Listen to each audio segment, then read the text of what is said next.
얼마 전에 그 북한 군함 과당 사건 그거 좀 망신 아닙니까? 왈. 아, 여기는 강아지 그림 나올 것 같습니다. 네. 밀리터리 사이언스의 신묘한 만남 본게임 오늘도 본영으로 곧장 진격해보도록 하겠습니다. 안녕하세요. 저희는 본게임 2MSG입니다. 오늘의 주제 영상을 통해서 확인하시죠.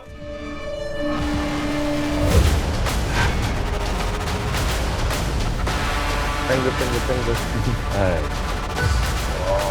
진짜보다 특정한 만큼 다 보고 있다는 거 아닙니까 이거? 그렇죠. 이거 어떻게 사람이 어떻게 다 이제 여행을 해야지.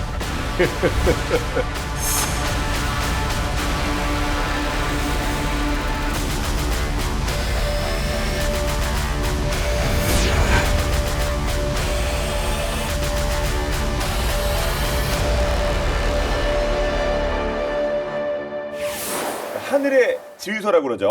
그 존재 유무가 전쟁의 승패를 가르는 전략적 핵심 자산인 공중조기 경보 통제기가 오늘의 주제가 되겠는데요. 우리 대한민국도 기술이 부족해서 해외에 도입을 추진하고 있는데 이 공중조기 경보 통제기를 북한이 개발했다고요? 이게 도대체 무슨 소리입니까? 공중조기 경보 통제기. 예, 통제기가 중요합니다. 네. 이게 왜냐하면 이게 제작에 필요한 기술이 엄청나게 복잡하고 가격이 일단 엄청 비싸죠. 그러니까 이게 소위 있는 집안 공군 아니면 함부로 못 굴리는. 예. 우리 공군도 737 PSI, 우리 보잉 737 기체 위에다가 A사 레이더를 장착을 해서 이제 운용을 하는 이 공중 조기 경보 통제기 4대를 2011년부터 순차적으로 도입을 해서 이제 현재 운영하고 있고요. 공중 조기 경보 통제기 보유한 나라가 한 20개국 정도밖에 안 됩니다. 보급률이 상당히 낮은 거죠. 자, 그런데 뭐 캄보디아보다도 GDP가 낮은 소위 이제 세계 최빈국 수준인 북한이 이걸 가졌다고 얘기를 하는 거예요. 예. 그러니까 지난 3월 27일 조선 노동당 기관지 노동신문을 통해서 김정은이 뭐 이 기체 탑승했다고 지금 뭐 사진하고 기사를 공개를 했습니다.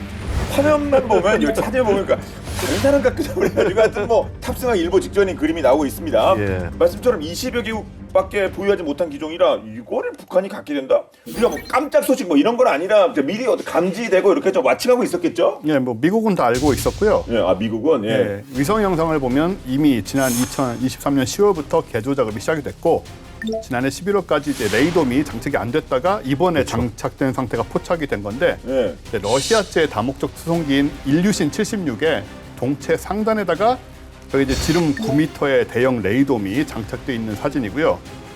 이 기체는 북한 고려항공이 화물기로 운영하던 일류신 76 세대 중에 하나로 추정이 됩니다. 예. 이 러시아의 지금 이 현용 A50U 베리에프 이게 일류신 76을 개조한 공중 조기 경보 통제기인데 예. 이건 이제 우크라이나 전쟁 이후로 계속 투입이 되고 있고요.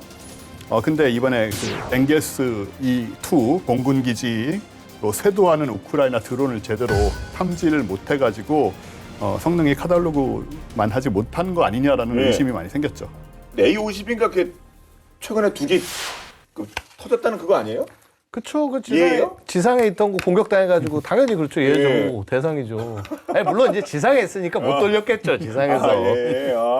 근데 지난 5월 7일 전 세계를 충격에 빠뜨린 파키스탄 공군이 공군력 열세에도 불구하고 인도 공군의 프랑스의 최신의 라팔 전투기를 격추시켰고 이제 본 게임에서도 그 부분 아주 자세하게 다뤘었는데요. 그때도 그 아재님 말씀이 라팔 격추의 숨은 주역이 파키스탄 공군이 주력 운영하는 사브 2000 LEI 공중 조기 경보 통제기였다 이렇게 그 말씀하신 만큼 진짜 얘는 엄청 핫한 기체 아닙니까, 그죠? 하늘에 뭐가 쭈르르륵 많이 날아다니고 뭐 하고 이제 이러는데 이게 샘인지 전투기인지 뭐 폭격기인지 이거를 보통 우리가 아는 게 레이더로 보잖아요, 그렇죠? 근데 지상에 레이더가 있으면은 아무래도 볼 수 있는 거리와 각도가 한계가 있겠죠. 근데 이거를 공중에 띄워서 계속 작전을 하면은 그야말로 사각이 거의 없는 상태로 굉장히 넓게 볼 수 있게 됐다는 겁니다. 그래서 이렇게 레이더를 장착해서 공중에서 조기 경보, 그러니까 뭔가 적이 들어오는지 공부하고 그다음에 막 항공기를 쭉 날아다니는데 당연히 레이더 정보나 이런 것들을 또 알려줘야 될 거 아닙니까? 그렇게 해서 항공기를 관제, 통제하고 그다음에 심지어 그렇게 해서 야 지금 저기로 무기 이상한 적기가 떠서 오니까 너가 가서 요격을 해라. 이렇게 하면서 그 전장 관리하는 임무까지 동시에 할 수 있어서 공중 그래서 그냥 경보만 하는 게 아니라 조기 경보만 하는 게 아니라 지휘 통제까지 같이 할 수 있는, 즉 하늘에 있는 모든 전투기를 포함한 모든 자산을 지휘 통제하는 하늘의 지휘소라는 거죠. 예.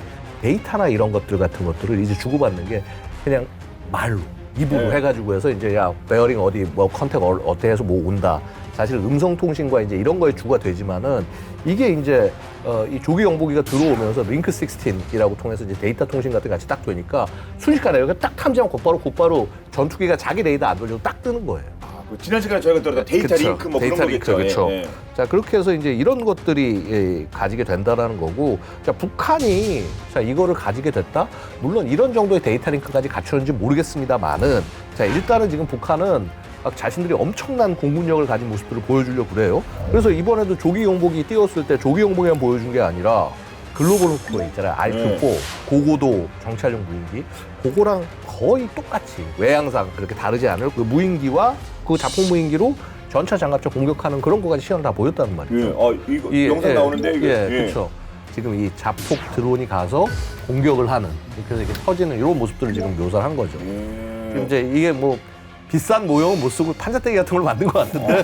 네. 자, 효과는 확실하네요, 뭐. 예. 어쨌거나 이렇게 전차 여러 가지 이제 전차 장갑차 행렬 들어오는 거를 동시에 공격할 수 있다 이렇게 네. 보여주고 있는 거고요. 근데 이게 보고 있으면요, 북한이 또 되게 또 굉장한 허언인지 실언인지 모르겠지만 굉장히 센 얘기를 한 게, 이 공격한 드론들이 인공지능을 갖춘. 그래요? 예, 새로운 인공지능 기술이 도입된 자폭 무인기다. 이렇게 북한이 얘기를 하고 있어요. 그래서 이 북한이 이렇게 그 소위 첨단 군사과학 기술을 이렇게 추구하고 그다음에 이렇게 재래식 무기 고도화하고, 자, 요런 게 결국 보면은 러시아 덕분이죠. 러시아의 우크라이나 전쟁을 지원을 하고 무기를 팔고 거기서 이익을 얻고 한 발 더 나가 심지어 참전까지 하고, 네. 그러다 보니까 러시아에 더 많은 것들을 요구하면서 이런 것들을 얻어 나갈 것이 아닌가, 이렇게 지금 추정이 되고요. 확실히 그 우크라이나 그 전쟁 참여할 때부터 불안불안했는데 역시 또 러시아가 또 문제가 되긴 되나 봅니다. 일단 군사 전문가들이 지금까지 또 최근에 얘기를 하기에 뭐 우크라이나 전쟁에 1만 명이 넘는 병력을 북한이 파견을 한 걸로 보이고, 세상에 공짜가 어디 있겠어요. 예, 그렇게 이제 러시아랑 관계가 많이 강화됐다는 얘기인데, 그래서 북한이 러시아로부터 공중조기 경보 통제기 운영 관련된 뭐 장거리 레이더 시스템 같은 기술을 지원받을 가능성이 있다, 이렇게 다 왔었거든요. 푸틴 대통령으로서는 좀 절묘한 카드라고 할 수 있는데, 원래 북한의 요청에 따라서 그 군사 정찰 위성 기술을 제공을 해서 2023년 11월에 성공을 하지 않았습니까? 근데 대북 제재가 있으니까 계속 좀 지속적인 지원을 대놓고 할 수 없는 상황이었는데, 지금 이제 뭐 전쟁 상황이니까 이 와중에 공중조기 경보 통제기 기술을 지원을 해서 러시아 입장에서도 한미 공군력에 대한 좀 대응을 해버리자, 뭐 이런 생각을 했을 수도 있을 것 같아요. 이게 근데 좀 보고 있으면은요, 약간은 러시아제 그 A50U하고는 좀 차이가 보여요. 보시면은요, 네. 레이돔 상부에 이렇게 삼각형 모양이 돼 있단 말이죠, 그렇죠? 얘는 둥그런데 도색이 이렇게 돼 있다는 거예요. 도색만 그렇게 돼 있는 거예요. 예, 도색이 그렇게 돼 있는데, 이 구조는 지금 사실 미국이나 러시아의 그 공중조기 경보기 통제기에 사용되지 않는 구조고, 요 구조를 가진 게 어디냐면 중국이 이런 구조를 가졌어요. 중국이요? 예, 이 중국 공군이 그 컹징 2000이라고 해서 KJ 2000, 얘도 지금 IL-76을 개조를 해서 만든 기체고, 위에 분명히 레이돔이 올라가 있는데, 네. 이게 이 레이돔이 보고 있으면은요, 고정식이 회전식이 아니라. 고정식이 더 좋은 거 아닙니까? 아, 그렇죠. 그래서 이게 뭐냐면, 그 우리가 360도를 3으로 나누면 120도 정도 되잖아요. 그렇죠? 네. 그러니까 이 120도씩 딱 이렇게 판때기를 붙여놔서 거기에다가 이제 센서를 갖다 박아놓고 이 세 개의 위상 배열 레이더가 이렇게 탐지를 하는 그런 모양이 아닌가. 반면에 이제 러시아 그 A50 레이돔 안에 장착된 레이더가 베가 슈멜이라는 레이더, 베가 슈멜 M, 개량형인 M입니다. 그 레이더인데, 이거는 이제 1초당 10회가 돌아가는 기계식 레이더예요. 그러니까 그럼 야, 북한이 러시아제를 안 들여오고 그럼 중국제를 들여왔나? 지금 솔직히 이제 그런 의문도 그래서 생기는 거고요. 그걸 보고. 그러니까 우크라이나 전쟁 고려하면 또 러시아 지원받은 것 같기도 하고, 이거 뭐 삼각형 보면 또 중국 것 같기도 하고, 하여튼 중국이든 러시아든 하여튼 걱정되는 부분이긴 한데요. 북한 독자는 아니겠죠? 분명히 그건요. 독자는 아닐 거예요. 왜냐하면 이게 무슨 뭐 수송기에다가 위에다 레이더 얻는다고 무조건 되는 게 아니고요. 그다음에 이 레이더를, 소위 레이돔을 올려도 이 페어링이죠. 레이돔을 올려도 우리 항공기에 뭔가 하나 장착한다는 거는 이 기체의 항공 역학에 엄청난 영향을 미치는 거기 때문에 굉장히 오랜 기간 동안 테스트를 해야 돼요. 테스트하고 시뮬레이션을 해야 되는데 그 데이터를 북한이 갑자기 얻어가지고 할 수 없잖아요. 그러면 어떻게 되냐면 기존에 그 데이터를 갖고 있는 나라에서 받아가지고 했을 가능성이 높은 거고요. 그리고 아까 솔직히 레이더 얘기는 제가 한 가지 좀 추가하고 싶은 게 그게 중국 기술일 수도 있고 위상 배열 레이더일 수도 있지만 껍데기를 색칠만 그렇게 해놔서 위상 배열 레이더인 것처럼 보이게 했을 가능성도 솔직히 있어요. 색칠 하나 가지고 그 우리 한미 당국을 꽤 많이 그러니까 북한이 원래 이런 거에 있어서는 되게 잔머리를 많이 쓰기 때문에 여러 가지 가능성을 우리가 생각을 해봐야 되고요. 북한이 그런 뭐 기계적 혹은 이제 기술적 인프라 뭐 거기서 끝나는 게 아닙니다. 이거 전부 해가지고 통신하고 통합해야 되고 시연한 다음에 그거 가지고 데이터 다시 뿌려야 되고. 아까 말씀드렸다시피 이거 지휘 통제기로 역할을 하려면은 데이터를 뿌릴 수 있는 이런 네트워크가 형성 안 되면 소용이 없는데 그거 북한이 독자로 할 수 있다? 이거는 좀 상당히 어려운 일이고요.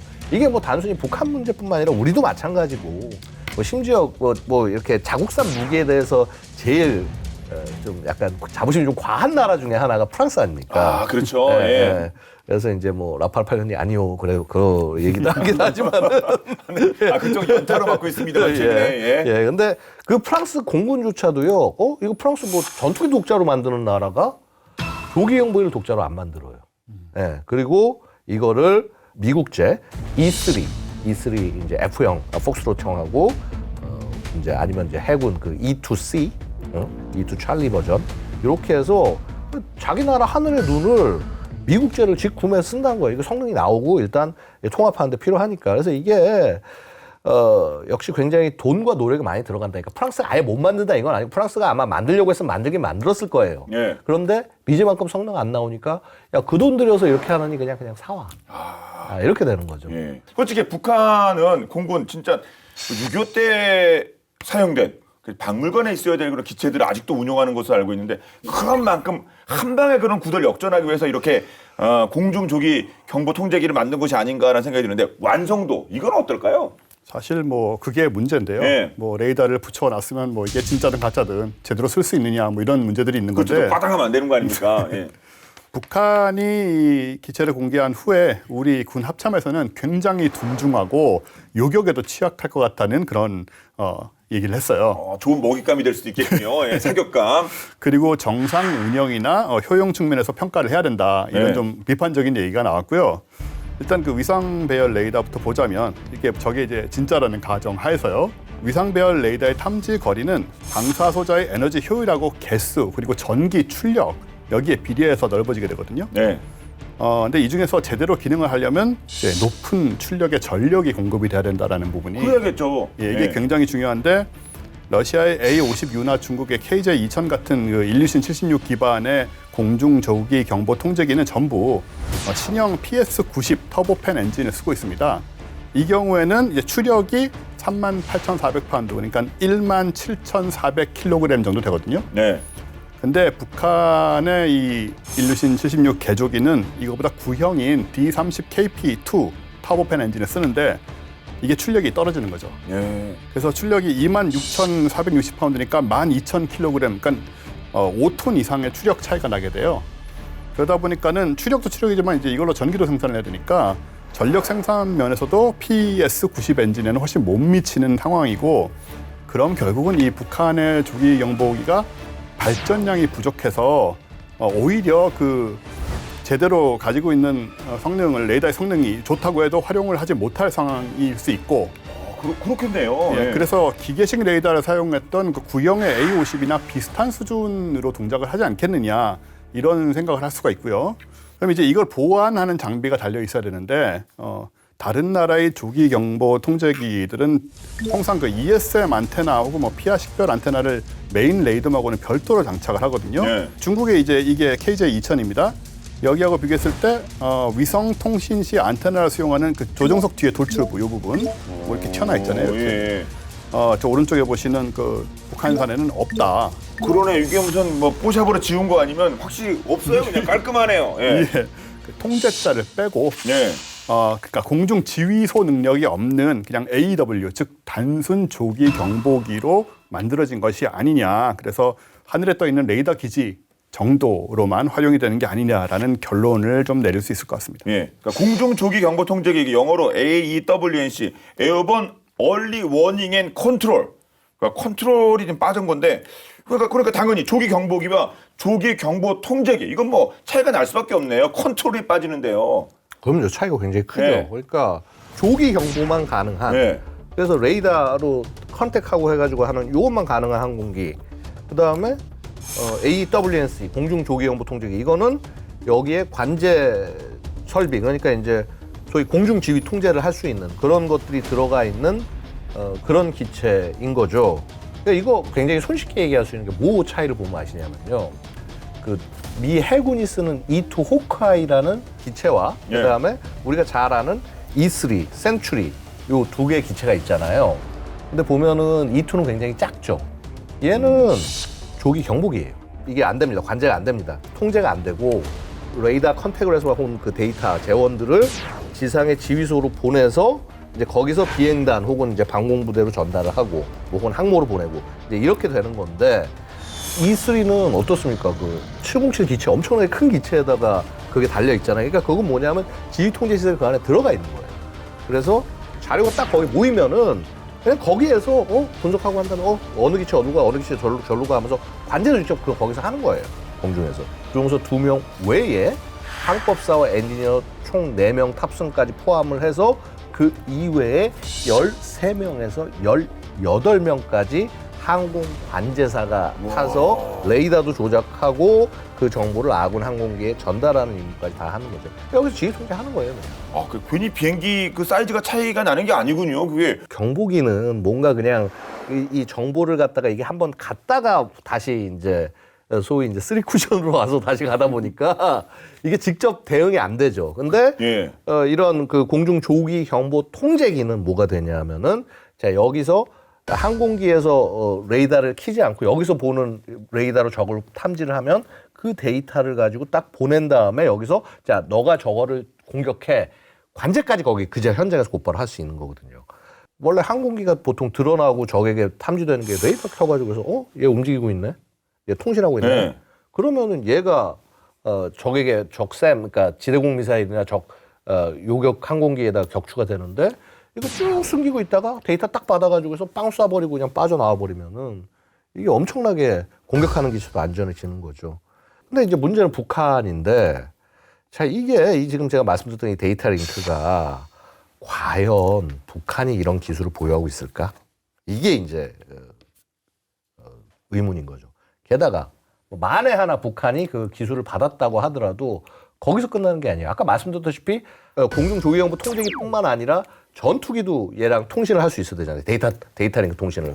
그러려면 그렇죠. 이 예. 전투기 안에도 이 데이터 링크 장치가 장착이 돼야 될 거 아니에요. 근데 자, 미그 29가 지금 북한이 가진 가장 최신의 기종인데 이게 이제 1980년대 후반에 도입된 기체이고 데이터 링크가 아무래도 이제 좀 능력이 떨어지는 과거 소련이 훨씬 더 떨어졌고 그래서 이거 관련된 장비가 없어요. 그러면 새롭게 이제 부착을 해야 되는 거예요.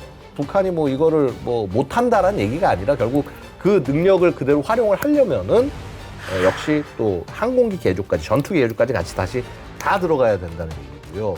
그래서 지금 현재 상태로는 아마 데이터 링크나 이런 게 잘 안 될 것 같아서 실제 그런 작전을 펼치기는 어렵지 않을까라고 생각이 됩니다. 좀 불안정하고 성능도 부족한 것 같은데 이런 조기 경보기 왜 굳이 가지려고 하는 걸까요? 일단 북한은 이 하늘에 떠 있는 레이더 기지 정도의 성능만으로도 필요하다.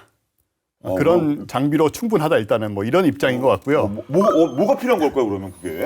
왜냐하면은 이제 네. 미군이 보통 적을 공격할 때는 뭐 군함이나 잠수함에서 순항 미사일, 토마호크 네. 이런 것들을 대량 발사하는 걸로 시작을 하지 않습니까? 전쟁 게시죠 그게? 항상 그런 식이었고 네. 이게 신호탄 같이 되는 건데 우리 군도 사실은 마찬가지거든요. 우리 군은 뭐 개전 초에 현무 3 시리즈나 아니면은 해룡, 뭐 슬램 ER, 타우러스 이런 순항 미사일을 대규모로 사용하는 계획을 세워놓고 있는데 이 순항 미사일의 특징이 이제 속도가 별로 안 빠르고 그러니까 여객기나 뭐 그 정도 뭐 네. 소음속이 아니잖아요. 그러니까 느리다 보니까는 레이더에 걸려서 격추되기가 굉장히 쉬운 상황이고 그래서 아주 초저공으로 비행을 하지 않습니까? 10m에서 15m로 날아가니까 상상하기가 굉장히 어려운데 3층에서 5층 높이 건물로 그냥 날아가는 거거든요, 계속.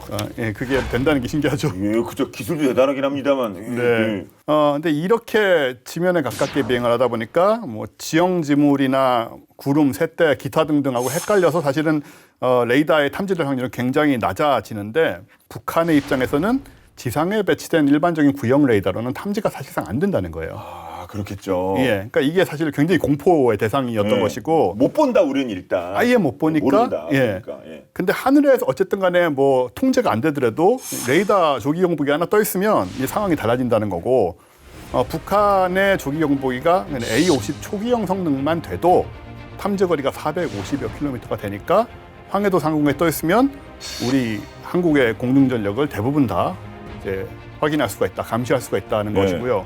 그리고 만약에 러시아 파병 대가로 최신의 A56 관련 기술을 제공받아서 뭐 신형 시멜2 이런 레이더가 적용이 됐으면 탐지 거리가 650여 킬로미터까지 늘어날 수 있으니까 이런 것들을 대비할 수 있다. 이런 관점이라서 그래서 북한이 지금 이 구형의 조기 경보기에 기대하는 바는 한미 연합군의 순항 미사일 위협으로부터 평양의 수뇌부를 보호한다. 예. 이거 하나 용도로 아마 만들어서 쓰려는 것이 아닌가 생각이 됩니다. 예. 뭐 부족한 부분도 많긴 하겠습니다. 그래도 절대 과소평가해서도 안 될 것 같네요. 공중조기경보통제기는 제지역 상공에서 구조형 항공기의 관제와 무선 중계국 역할의 임무 수행도 가능하다고 하는데요. 실전 상황에서 조종사 한 명의 생활에 결정적인 역할을 한 그런 사례가 있다고 합니다. 도대체 어떤 사례일지 진짜 극적이었다고 하는데요. 본방 야사에서 살펴보겠습니다.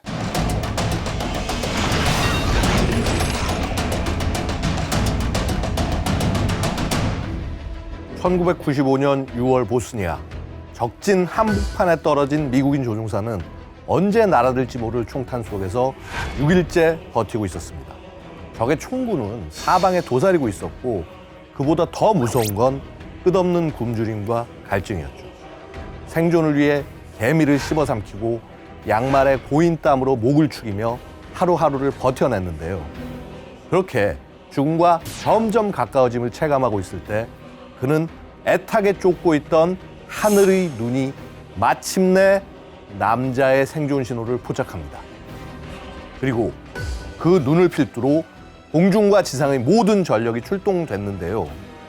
한 명의 조종사 생還을 위한 치밀하고도 숨막히는 작전, 지금 시작합니다.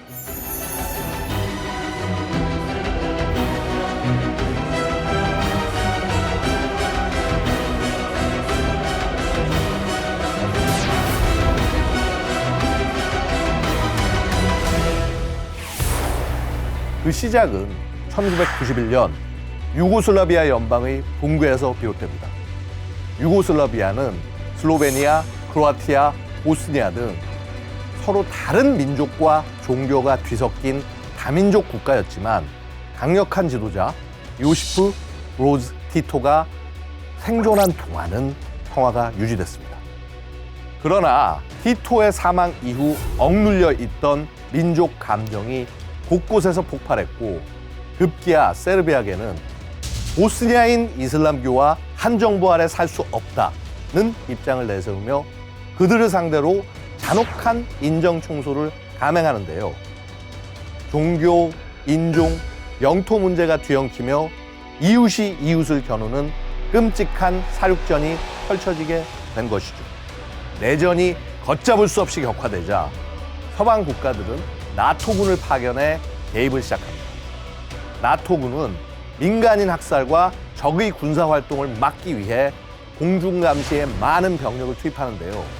그중 한 명이 바로 당시 29세였던 미 공군 조종사 스콧 오그레디 대위. 그는 적이 공습을 시도하거나 미사일을 발사하면 즉각 대응할 수 있도록 하늘을 지키는 임무를 수행했죠. 그러던 1995년 6월 2일 보스니아 헤르체고비나 상공 오그레디 대위는 어느 때와 마찬가지로 F-16 전투기를 이끌고 정찰 업무 중이었습니다. 오늘따라 하늘이 참 맑고 조용하네. 그날따라 보스니아 상공은 겉보기엔 아무 일도 없는 듯 고요해 보였습니다. 그러나 태풍전야였던 걸까요? 사실은 거센 폭풍이 그를 기다리고 있었습니다.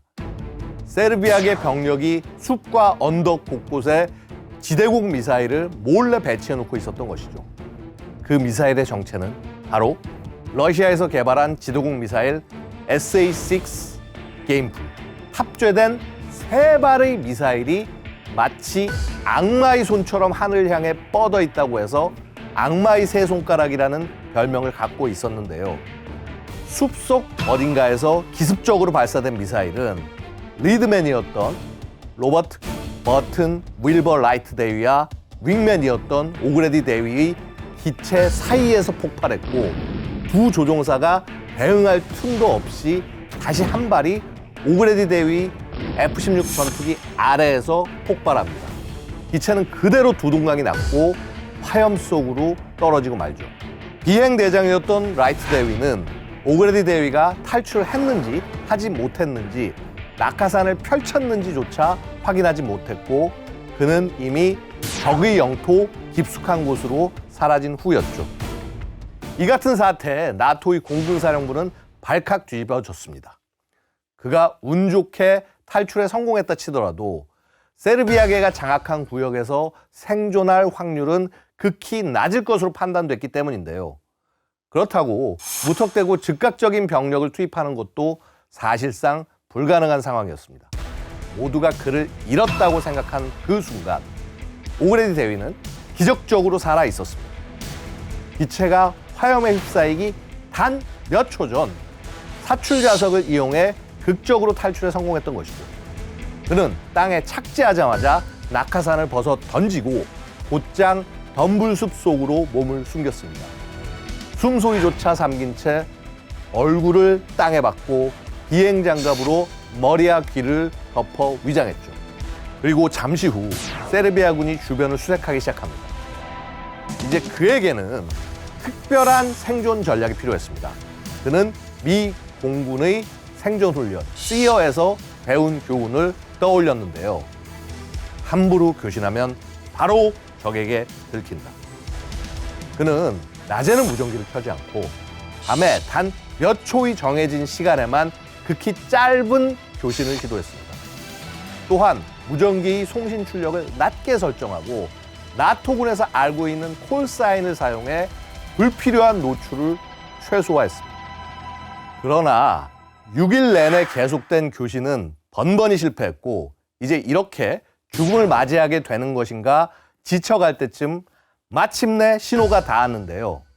그 전파는 동료 조종사 토마스 햄포드 대위의 수신기에 잡혔고 곧장 하늘 위 감시자 공중조기경보 통제기가 움직이기 시작하죠.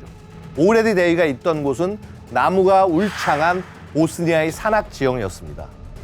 지상 레이더에겐 그야말로 찾기 어려운 블라인드 존이었지만 수백 킬로미터 밖의 움직임을 360도 감시가 가능한 E3 센츄리는 달랐습니다. 오그레디 대위가 보낸 극히 미약한 통신 신호를 포착했고 우거진 정글과 복잡한 산악 지형 속에서도 단 12분 만에 오그레디 대위의 정확한 위치를 찾아낸 겁니다. 위치 확인과 동시에 나토군은 즉각 구출 작전에 돌입하는데요. F-111A 레이븐 전자전기, 수직 이착륙 전투기 해리어, 그리고 40여 대의 항공기들이 구출 작전을 위해 대규모로 투입됩니다. 오전 6시 35분경 보스니아 비아치 남동쪽 30km 지점 구출 헬기는 오그레디 대위가 쏘아 올린 노란색 연막을 시각적으로 확인하고 착륙합니다. 첫 번째 헬기가 병력을 하강시켜 주변을 방어하고 드디어 두 번째 헬기가 착륙하는 그 순간 풀숲을 헤치며 전속력으로 달려오는 한 사람, 바로 오그레디 대위였습니다. 그는 그대로 헬기에 몸을 실었고 구출팀은 단 7분 만에 현장을 빠져나오는 데 성공합니다. 뒤이어 적의 지대공 미사일과 총격이 쏟아졌지만 헬기는 모두 회피하며 안전하게 철수에 성공하죠. 구출 작전 성공 후 클린턴 대통령은 국민 앞에서 직접 그를 환영했고 미국 전역은 하늘을 뒤흔든 이 한 사람의 귀환에 뜨겁게 박수를 보냈습니다. 그리고 오그라디 대위는 이렇게 이야기합니다. 하늘에서 저를 지켜주신 모든 눈에 감사드립니다. 전장을 먼저 보는 자가 전장을 지배한다고 하죠. 공중조기 경보 통제기는 지금 이 순간에도 하늘 위에서 조용히 전장의 흐름을 바꾸고 있습니다.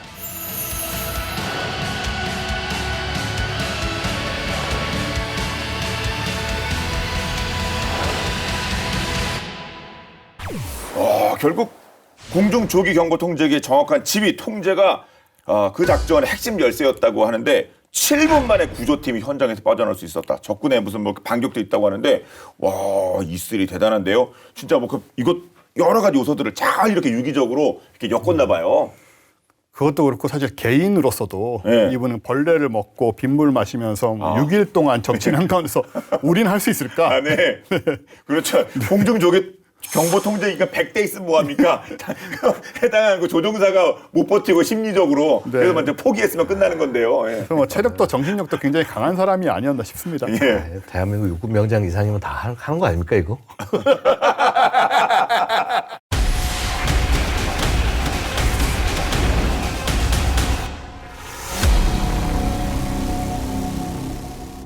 다시 본론으로 돌아서요. 이런 상황에서 우리 역시 공중조기 경보 통제기 전력을 확보하는 동시에 전자전 능력의 강화를 위한 대응 전략이 뭐 필수일 것 같은데 대한민국 우리 공군 미국 보잉이 개발한 E737 P4 공중조기 경보 통제기 4대를 뭐 현재 우리가 이미 운영하고 있죠. 본게임에서 다뤘었는데. 아니, 예. 운영하고 예. 있죠. 그러니까 2012년에 모두 4대 도입이 완료가 됐어요. 예. 그래서 이제 이게 보면 이제 일단 에어프레임, 이게 기본 기체가 전 세계에서 가장 많이 생산된 여객기 B737 예. 이제 이거를 개조해서 이제 만든 거고요. 호주에서 얘를 먼저 도입을 했어요. 그래서 호주는 이걸 E7 웨지테일이라고 부르는데 이제 그거 6대를 도입해서 운영을 하고 있고 우리는 이제 호주 다음으로 두 번째로 이제 이 기종을 운영하는 나라입니다. 기장 전체 길이가 이제 33.6m, 높이가 12.5m, 그다음에 기폭, 날개 길이 포함해서 이게 34m 이루고요. 항속거리가 6,670km, 그다음에 최대 이륙 중량 77톤, 세공 시간은 8시간입니다. 예. 대당 가격은요 4,000억 원에 듭니다. 그림 딱 봐도 이제 차이가 나는 게 이게 레이더가 좀 일자잖아요. 앞서서 뭐 러시아든 뭐 중국이든 보통 이 동글동글했었는데 이 일자. 예. 이게 눈에 확 띕니다. 그렇죠. 이게 이제 소위 위상 배열 레이더라는 거예요. 이게 이제 노스롭 그루만에서 만들었는데 얘는 좀 이름을 재밌게 붙여서 메사라는 이름을 붙였습니다. 예. 멀티롤 엘렉트로니컬리 스캔드 어레이 레이더. 그래서 이 메사 레이더는 무게가 2톤에 해당하는 전자식 신형 레이더고요. 이게 공중 조기경보 통제기에서 제일 비싼 부분이에요. 보통 우리 항공기를 도입을 하면 항공기에서 제일 비싼 게 엔진이 제일 비싸거든요. 그 다음에 이제 들어가는 막 레이더, 뭐 미사일 통제장비 이런 것들이 붙는데 얘는 사실 레이더가 중심으로 만들어진 기체다 보니까 레이더가 항공기 가격의 70~80%가 이 레이더 관련 시스템이에요. 그래서 737이 가격이 550억 원짜리예요. 근데 이게 지금 거의 8배 가량 확 뛰어 올라간 거 아니에요. 그 가격이 거의 다 레이더 관련된 장비 때문이에요. 이게 4천억인데 3천억이 넘는 거예요, 그럼요. 하여튼 이 레이더 관련된 이 장비가요? 그러니까 제가 오. 70~80% 해당한다고 그래서 말씀드린 거예요. 와. 이 판상 보조체 위에 약 10m 길이의 캡을 씌워놓은 거예요. 그래서 레이더 어레이가 딱 이렇게 붙어가지고 양쪽으로 딱 볼 수 있게 돼 있고, 그래서 양면 레이더를 한 개씩 포함해서 모두 이제 3개가 부착이 된 건데, L대역, 주파수 대역, L대역, 그러니까 이게 1에서 2GHz 대역인데, 이 주파수를 사용해서 전투기급 목표물에 대한 탐지를 하는데, 이 탐지 거리는 룩업 스캔 시에 60km, 룩다운 스캔 시에 370km, 그래서 전후 340km가 됩니다. 심지어 해상 탐색도 가능해서 호위함 크기의 표적을 최대 탐지거리 한 240km 정도에서 탐지를 할 수가 있고요. 북한이 이제 미사일 발사한다. 그래서 이제 2017년 11월 29일에 ICBM급인 화성 15 요거 발사했을 때 PSI가 발사 후 1분 만에 처음 탐지를 했어요. 보통 탐지할 때 PSI 말고도 우리 세종대왕급 이지스 구축함 같은 것들이 많이 동원되고 하잖아요. 그러니까 거기도 보면 위상 배열식 레이더가 있어요. 이렇게 최첨단 레이더 가지고 적의 움직임 하나하나를 감시할 수 있는 그런 되게 중요한 시스템이라고 말씀드릴 수 있습니다. 자, 그럼 그 대북 감시와 수시로 카디지를 침범하는 중러 군용계 견제 임무 등. 근데 역할이 많은데 앞서서 한 8시간인가 떠 있다고 하셨잖아요. 우리 4대 운영하고. 그러면 거의 뭐 퐁당퐁당 계속 돌아가야 되는 거 아닙니까, 이거? 되게 타이트하죠. 예. PSI 한 대당 채공 시간이 뭐 6, 7, 8시간 이 정도니까 네. 네 대를 계속 돌려서 운영해야지 24시간 감시가 되거든요. 진짜 빡센데요, 이거. 이러다가 뭐 한 대 고장나거나 하면 그러니까 수리 업그레이드 뭐 해야 될 거 아닙니까? 뭐 공백이 생기니까 그리고 과도한 작전 시간이 계속 이렇게 소요가 되다 보니까 고장도 나고 성능 저하에도 시달리게 돼서 4대만으로는 부족하다. 이게 뭐 일반적으로 상식적인 생각일 수 있고 그래서 결국 2022년 7월에 국방부 소요 검증위원회에서 4대 추가 도입하는 것으로 결정이 났습니다. 그 결론 잘 냈네요. 필요할 것 같은데 언뜻 들어도요. 네, 3개 업체가 최종 입찰 기업으로 확정이 돼 있는데 하나는 대한항공이 포함된 그 미국 방산업체인 L3 해리스 컨소시엄이고 그 다음에 보잉, 사브 이렇게 지금 3개 업체가 입찰에 들어오는 상황이고요. 네. 방위사업청의 무기체계 구매 입찰 공고에 따르면 사업비 규모가 3조 원에서 작은 사업은 아니죠. 엄청 세네요. 예. L3 해리스 컨소시엄은 캐나다 항공기 제조사인 봄바디어 비즈니스 제트기 G6500에다가 이스라엘 엘타 시스템즈 레이더를 장착한 형태가 되고요. 예. 항공기 이름은 피닉스. 계약 이제 혜택 조건들 좀 걸었는데 일단 첫 번째는 레이더 기술 이전하고 LIG 넥스원 쪽에다 뭐 이전을 한다 이런 얘기인 것 같고요. 그 다음에는 공급 물량의 일부를 그러니까 2대를 한국에서 생산을 제한했습니다. 네. 또 수주 성공 시에는 대한항공이랑 같이 하다 보니까 창정비라든가 또 항공기 개발 역량을 갖고 있는 대한항공이 생산 과정에서 또 참여를 해서 역할을 하게 될 것 같고요. 예, 꽤 괜찮은 제안인 것 같은데요. 일단은 우리나라 업체가 참여를 하고 있으니까. 그러니까요. 미국 보잉의 경우에는 보잉 E737 피스I의 발전형인 E7A를 앞세워서 입찰에 참여하고 있고요. 우리 공군 납품 실적이 있고 또 호환성이나 유지 보수 접근성 이런 게 기존의 기체하고 좀 연결이 되다 보니까 그 장점을 내세우고 있고. 이쪽도 또 땡기네요. 예.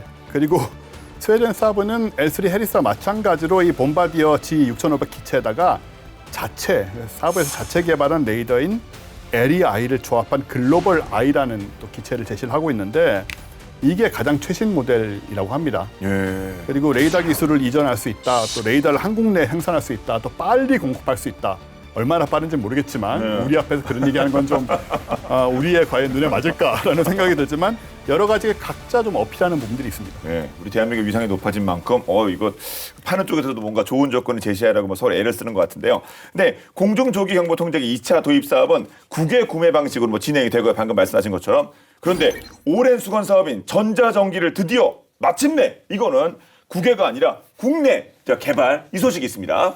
네, 사실 이거는 국내 개발할 수밖에 없는 부분인데 우리가 뭐 세계 곳곳에서 온갖 무기를 다 살 수 있지만 전자전 장비는 도무지 잘 팔질 않는다라는 거거든요. 구매가 안 되니까. 네. 예를 들어서 뭐 미 해군의 지금 EA-18G 그라울러 같은 경우에 이거 좀 돈을 주고도 살 수가 없습니다. 그래서 국내 개발을 할 수밖에 없는 상황이기도 해요. 그렇죠. 뭐 돈 주고 못 사는 거 대표적인 거는 뭐 미국도 이제 안 쓴다고 하지만 F-22 뭐 이런 것처럼 파는 쪽 입장에서도 절대 줄 수 없는 그런 게 있을 거 아니에요. 한번 생각해 보면 그 전자전 장비란 거는 상대국의 무기 체계의 전파 정보를 다 알아야만 사용할 수가 있잖아요. 예. 그러니까는 이 전자전 장비라는 이 장비 안에 그런 정보가 다 들어 있어야만 우리가 살 때 의미가 있게 되고 파는 그렇겠죠. 입장에서도 뭐 이게 뭐 쓸 수 있는 물건이라고 팔 수가 있는 건데 EA-18G 그라울러 같은 경우에 이 제밍 포드에 그동안 미군이 수집해온 세계 각국의 레이더 통신 장비의 전파 특성 정보가 전부 담겨 있죠. 어마어마한 정보, 정말 돈 받고 팔 수 없는 그런 정보인 거고 그럼 뭐 미국의 땀과 노력이 다 희생이 다 축적돼 있다고도 말할 수 있는 건데 이거를 이제 미국이 유일하게 판 나라가 호주인데 그것도 다운그레이드된 버전입니다. 진짜 가치가 있어 보이긴 하네요. 그 모든 정보가 그 진짜 몇십 년 된 거 아닙니까? 네, 그러니까 우리로 따지면은 뭐 컴퓨터를 파는데 예를 들어서 하드웨어만 파는 게 아니고 그 안에 뭐 내가 개발한 모든 프로그램들을 다 같이 줘야 된다는 상황이 되니까 그래서 이제 우리도 갖게 되는 그런 상황이 되는 건데 지난 4월에 방사청이 방추위를 열어서 2034년까지 1조 9천여억 원을 투입을 해서 2배를 확보하는 전자전기 블록 원체계 개발 기본 계획안을 의결했습니다. 와, 2대인데 1조 9천억 원. 그러니까 와, 거의 한 대에 뭐 1조네요. 그런 거죠. 예. FA-18을 기반으로 한 이 글라울러 같은 경우에는 이 전투기 베이스니까 소위 에스코트형이라는 거 불리는 건데 우리 국산 전자전기는 그게 아니고 이제 비즈니스 여객기 기체를 활용한 스탠드오프형. 네. 이 차이는 뭐냐 하면 에스코트형은 전투기 기반으로 하니까 우리 아군의 전투기 편대나 공격기 편대와 함께 움직이죠. 아예. 그래서 적진 깊숙이 침투에 들어가가지고 최전선에서 아예 위험을 감수하면서 네. 적의 지대공 미사일 탐지 레이더나 사격 통제 레이더 같은 이런 우궁기를 위협하는 아주 직접적으로 위협하는 그런 적 자산에 대해서 전자전을 실시한다라고 본다면 스탠드오프형은 이제 비즈니스 기체 이런 거니까 당연히 그렇게 들어갈 수 없고 최전선에서 좀 떨어져 가지고 안전한 장소에서 있다가 적의 조기 경보 레이더나 무선 통신 데이터 링크 이런 것들 광범위한 영역에서 대규모 전자전을 실시하는 그런 관점이라서 네. 많이 차이가 있는데 일단 이 스탠드오프형은 장거리 작전이 가능하고 평상시에 활용도가 높다. 전투기 형태는 평상시에 활용이 좀 어렵지 않습니까? 아, 그렇겠죠. 예. 그런 점이 장점이라고 할 수 있습니다. 예. 그럼 말씀하신 그 전자전기 블록 원 사업의 로드맵 공개된 내용 정보들이 좀 있습니까? 뭐 국내에서 개발하고 생산하는 비즈니스 jet이 없으니까 네. 당연히 해외제를 들여와야 되고 그럼 이거 어느 기업이 이거를 개조를 담당하냐? 두 군데입니다. 대한항공하고 카이가 이제 이 부분에서 서로 이제 경쟁을 하고 있고요.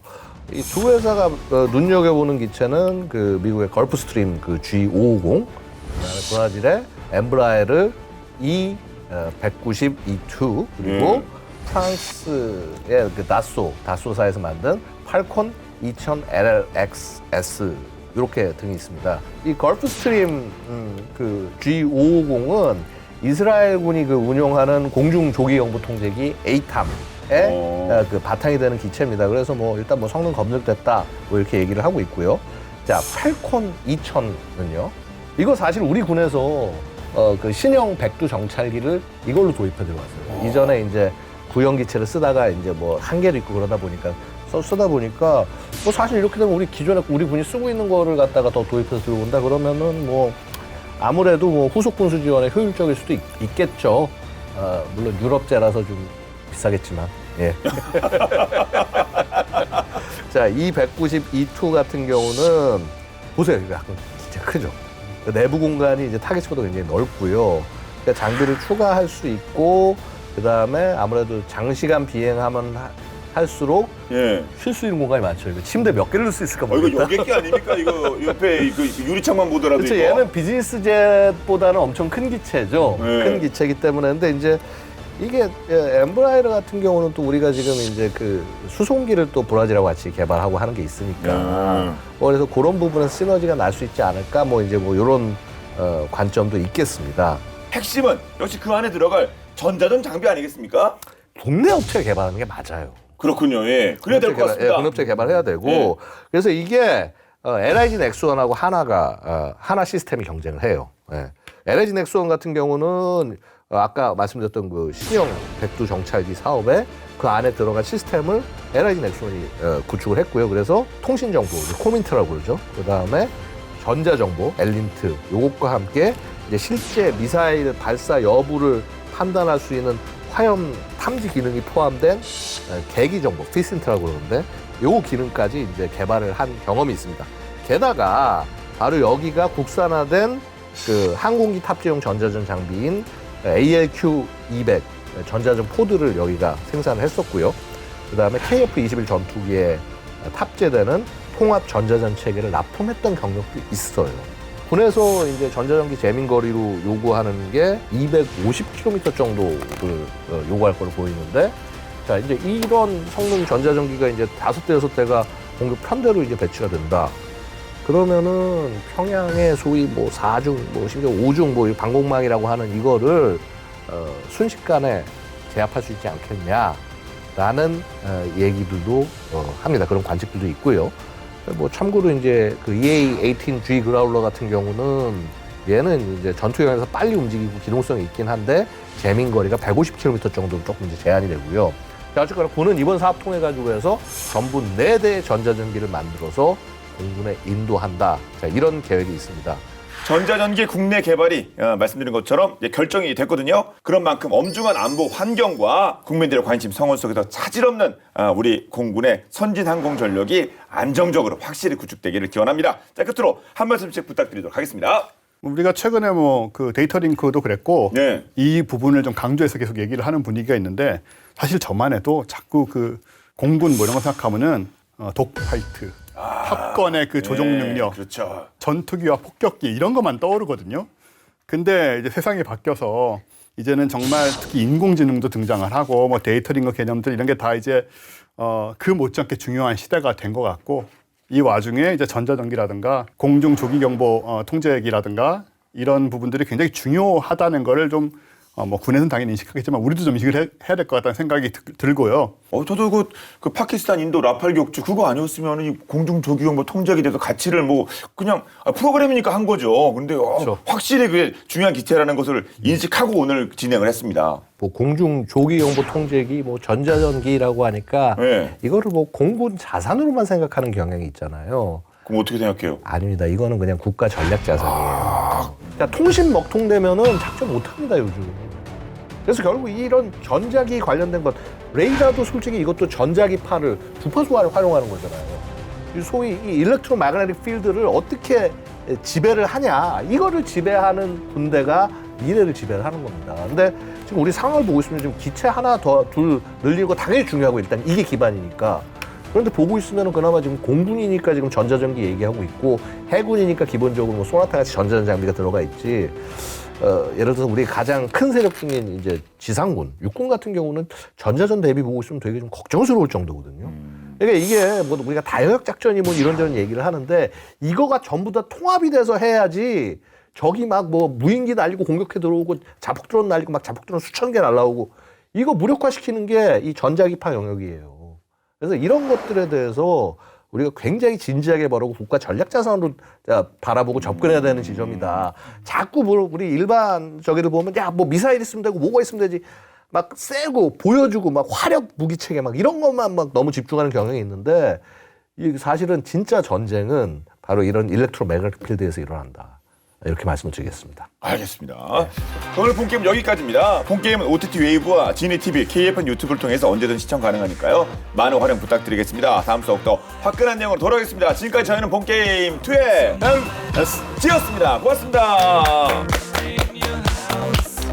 그러게 상대편 드론이 왕창 오면 누구 책임인 거야 이거? 공군 책임만 아닐 거 아니에요. 그러니까 이게 정군이 다 가져가야 되는 네. 문제고 일단 근데 이게 전자기파는 아무도 신경 안 써요. Answer for somebody you're not. See for them, call me.